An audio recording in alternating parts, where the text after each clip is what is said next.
L'1 è bianco come il cotone. Il 2 ha il colore dell'erba fresca bagnata di rugiada. Il 3 è di un intenso blu elettrico, mentre il 4 è l'unico che assume diverse sfumature a seconda dei numeri che ha a fianco. Da sin, con, assieme ed aistaonomai, percepisco, comprendo, deriva la parola sinestesia ed è la capacità innata di percepire contemporaneamente una pluralità di sensazioni, come l'associare i colori ai numeri, che però è solo una delle tante forme con cui si può presentare questa sorta di malattia. C'è chi riesce a percepire dei sapori quando ascolta determinate parole, o a chi nella testa compaiono dei suoni visualizzando determinate forme geometriche, ma c'è anche chi percepisce dei colori in presenza di profumi e di odori, o chi come me pensando ai numeri nella cosiddetta sinestesia grafema colore. Ma non finisce qui.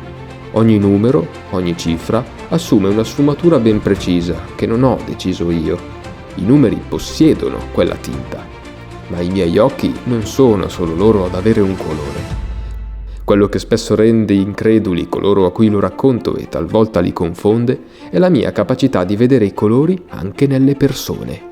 Ogni persona ha un proprio colore, ognuno di voi è di una determinata sfumatura, che compare, prende forma nella mia testa, senza un'apparente motivazione.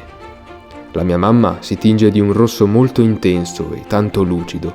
Mi ricorda la morbidezza del vino rosso quando viene versato dentro un calice di cristallo. Il mio papà, invece, aveva il colore del cioccolato al latte, denso, compatto, ma delicato. La nonna Emma mi è sempre apparsa come un telo di stoffa opaca, blu come le profondità del mare. Il nonno Santino, invece, era di un bianco candido e tiepido come il latte appena munto alle 5 del mattino. Mi piace l'idea di conoscere un aspetto nascosto delle persone, una caratteristica che loro stesse non conoscono. E questa abilità innata mi dà quindi la possibilità di poterglielo raccontare, facendo nascere spontaneamente un sorriso sul loro volto. Lo stesso sorriso che sorge quando si scarta un regalo, quando si vede una stella cadere dal cielo, quando si rivede un amico dopo tanti anni. È quella felicità che arriva inaspettata, pura e genuina. Ed è proprio questo che intendo quando basta poco per essere felici. In questo caso basta un nonnulla. Basta un colore e il sorriso appare, in men che non si dica. E quel sorriso si amplia quando ognuna di queste persone scopre di poter toccare con mano il proprio colore. Con i miei piccoli quadri, in soli 81 centimetri quadrati, riesco a donare qualche attimo di felicità, e tanto mi basta per rendermi a mia volta felice. C'è Fabio, con quell'inaspettato rosa maialino, Simone di un freddo bianco titanio, Silvia dipinta di un profondo blu violaceo, e infine Roberta con il suo vivace rosso scarlatto. Per ora, in questi anni, nessuno ha cambiato colore e non ho ancora trovato qualcuno con la stessa identica tinta. Tutte le sfumature incontrate sono diverse l'una dall'altra, sono uniche. Alcune si assomigliano, questo è ovvio, ma mai si presentano uguali. E più coltivo quest'arte innata, e più riesco a percepire maggiori informazioni sui colori che vedo. La loro rugosità, la lucentezza, una particolare dinamicità. Ma tendenzialmente possiedono tutti una tinta uniforme e ad oggi c'è stata una sola eccezione.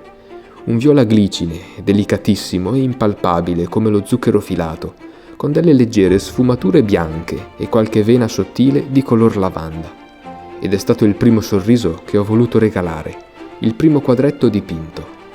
Tutti però, una volta saputo di questo mio superpotere, mi domandano a quel punto di che colore sono io. A questo punto però non posso rispondere e dubito che lo potrò mai sapere. Sono l'unica persona su cui non riesco a percepire alcun tipo di colore, tant'è che spesso mi chiedo se non possa essere trasparente. Essendo però a conoscenza che questi colori non nascono per caso, anche se una logica non la sono ancora riuscito a trovare, il motivo per cui non riesco a visualizzare un colore su di me può nascondersi dietro al fatto che non ho la piena capacità di leggermi in terza persona, non riesco a vedermi come gli altri mi vedono, dall'esterno. Forse dovrei guardarmi dritto negli occhi e il riflesso che vedo allo specchio non è sufficiente. Ma è un mistero che mi affascina e mi piace rimanerne un po' all'oscuro. Non voglio studiare e approfondire troppo questa mia abilità. Sono certo che c'è una spiegazione scientifica dietro tutto questo, e in parte già lo so, ma amo rimanere in questo alone di magia che mi avvolge. Mi fa sentire unico, speciale, capace di vedere, fotografare nella mia mente e imprimere su una piccola tela di cartoncino il colore dell'anima delle persone.